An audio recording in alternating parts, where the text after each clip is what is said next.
Nu een ode aan Buenos Aires, een stad waar pianist Fernando Otero en Victor Villena dol op zijn. Guys, welcome. Thank you. Very nice to have you on the show. Thank you so much.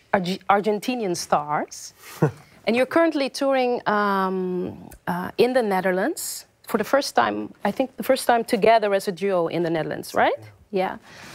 And what are your expectations? Do you think the Dutch people are appreciative of Argentinian music? Well, because of these new relationships, well, not that new now, but since 10 years you have an Argentinian queen, no? Yes. So this music became also an important link between our countries. Yes. So I think this... Especially when they see this. When they see the bandoneon, yes. It's now very familiar to the Dutch people, I think. It's lovely to have you guys here. And I think one of the first songs that I heard of the two of you is Bolitos, which is, I think, a composition of you. Yes. And you're going to play it for us in a little while. We're going to listen to it. And I think there's a lovely story behind it. Maybe you could share that story with us briefly. Yes. It's a lullaby, so it's a cradle song that I wrote for my mother.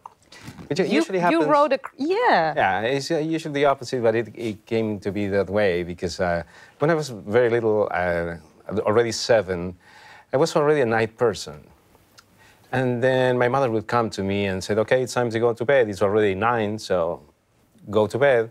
And I didn't want to go to bed and say, what are you going to do, Mom? I'm going to play the piano. And then, so why do I have to go to bed? If you're going to play the piano, enjoy yourself, enjoy life. And I also want to play the piano. She said, okay, so you want to stay up late, not to do some games, but also play the piano. I only wanted to play the piano. It was like a toy. Oh. You know? I wanted to play piano or guitar. It was my best entertainment as a child. Yeah. And then she would say, no, I'm going to sing you a lullaby and you're going to get to sleep.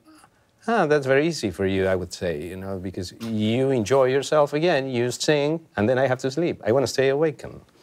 And then I promised her that at some point I would write a lullaby for her, and I would put her to sleep. Ah, and that's Bolitos. Exactly. Which means little trees. Exactly. That was the name my mother used to call my sister and me. Little trees. What's the magic of the bandoneon? Well, it's a very grateful instrument. Because when you play it, you feel the instrument vibrations on your body like it was a violoncello. Yeah. But the note is already sounding. It's directly sounding with a beautiful tone. Can you give me an example? For example... Or... But you can also vibrate like a violin.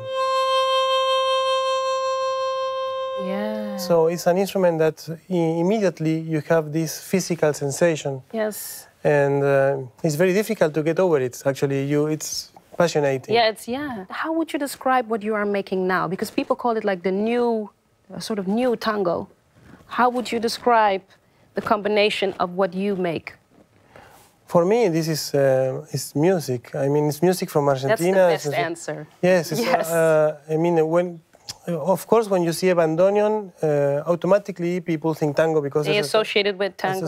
And I think we cannot escape to something about our language and our way of being. That means that even if we play the most contemporary piece, there's always something about this identity inside. That gives that melancholic yet passionate atmosphere. Yeah, exactly. But Fernando lives in New York. I live in France since almost 20 years. So I think in this music, but also in our way of playing, there's also that. There's a little bit of New York, a little bit of France, a lot of Argentina. We're going to listen to you. 2 pieces, Bolitos, the piece for your mother. Yeah. And the other pieces? It's a page of Buenos Aires, Página de Buenos Aires. All right. We're going to listen to those pieces. Thank you so much, Fernando and Victor. I'm going to listen.